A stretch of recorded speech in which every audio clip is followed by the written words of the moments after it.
Samajwadi party के राष्ट्रीय महासचिव एवं राज्यसभा सांसद रामजीलाल सोमन ने बीफ व्यापार यानी गाय के गोश्त का व्यापार का खुलासा करते हुए कहा कि विगत 11 वर्षों में जितना बीफ व्यापार फला फूला है उतना कभी नहीं, और इस व्यापार में जहां प्रथम नंबर पर ब्राजील है तो वहीं भारत अमेरिका को भी पीछे छोड़ते हुए दूसरे स्थान पर पहुंच गया है। हमारे देश में 74 बूचड़ कंपनियां हैं। इनमें 9 प्रमुख बूचड़ कंपनियां ऐसी हैं जिनमें सभी बूचड़ कंपनियों के संचालक हिंदू हैं, जैसे अल कबीर कंपनी के संचालक सतीश सबरवाल, अरेबियन एक्सपोर्ट्स के मालिक सुनील कपूर, MKR एक्सपोर्ट्स के मालिक मदन एबट, अल नूर एक्सपोर्ट्स के मालिक सुनील सूद, AOB एक्सपोर्ट्स के मालिक OP Arora, standard frozen foods के मालिक कमल वर्मा, पौने प्रोडक्ट्स एक्सपर्ट्स के मालिक S Shastri Kumar, Ashwini agro experts के मालिक राजेंद्र धर्म, महाराष्ट्र फूड्स प्रोसेसिंग के मालिक सनी खट्टर, कनक ट्रेडर्स के मालिक राजेश स्वामी। जब इस संबंध में बीफ व्यापारी सतीश अग्रवाल से पूछा गया कि किसी भी हिंदू के लिए ये व्यापार उचित नहीं है तो उन्होंने कहा कि धर्म और व्यापार 2 अलग चीजें हैं और हम व्यापार को प्राथमिकता देते हैं। अमेरिका के कृषि विभाग यानी USDA ने भारत में गाय के गोश्त यानी बीफ के निर्यात की संभावना व्यक्त करते हुए कहा कि वर्ष 2024 की तुलना में 2025 में 4.57 MT मिलियन मैट्रिक टन से बढ़कर 4.64 मिलियन मैट्रिक टन होने की संभावना है। इसका सीधा अभिप्राय यह है कि भविष्य में ये व्यापार और तेजी के साथ बढ़ेगा।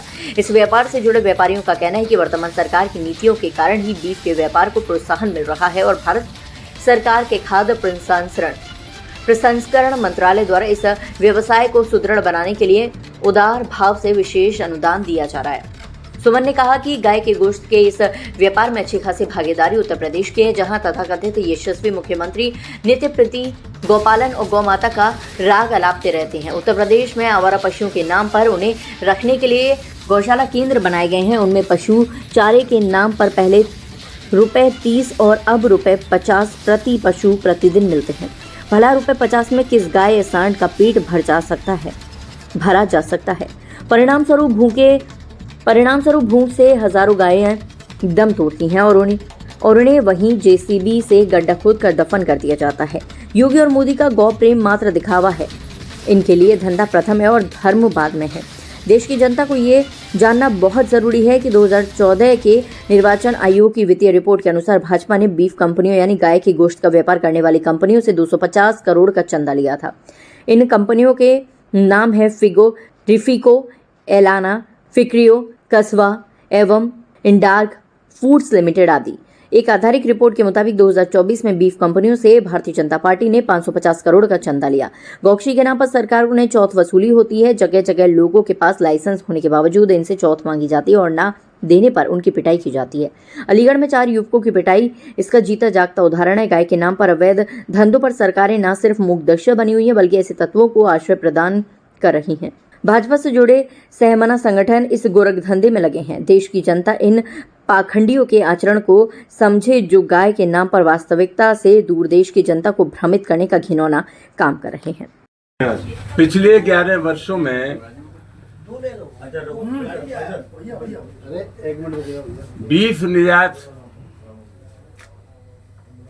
बहुत बड़े पैमाने पर हुआ है हमारे देश से, और गाय के गोश्त का ये जो व्यापार है ये इतना ज्यादा बढ़ा है कि हमने अमेरिका को भी पीछे छोड़ दिया है। बीफ के व्यापार के मामले में ब्राजील नंबर 1 है, हम नंबर 2 है और अमेरिका नंबर 3 है। तो ये बहुत ही महत्वपूर्ण मामला है। और सबसे बड़ी बात यह है कि हमारे देश में 74 बूचड़ खाने हैं, जिसमें सबसे बड़े बूचड़ खाने हैं 9। भले ही नाम उनके मुस्लिम हो, लेकिन सबके संचालक हिंदू हैं जिनका बहुत करीबी रिश्ता RSS और BJP से है। सरकार कुछ भी कहती रहे, लेकिन सबसे महत्वपूर्ण सवाल यह है कि इस गाय के काटने के व्यापार को सरकार और ज्यादा प्रोत्साहित कर रही है। भारत का जो खाद्य प्रसंस्करण मंत्रालय है उस व्यापार को प्रोत्साहित करने में लगा है और इसके लिए विशेष अनुदान की व्यवस्था की गई है। उत्तर प्रदेश में भी तमाम बूचड़ खाने हैं जिनका संचालन हिंदू लोग ही करते हैं।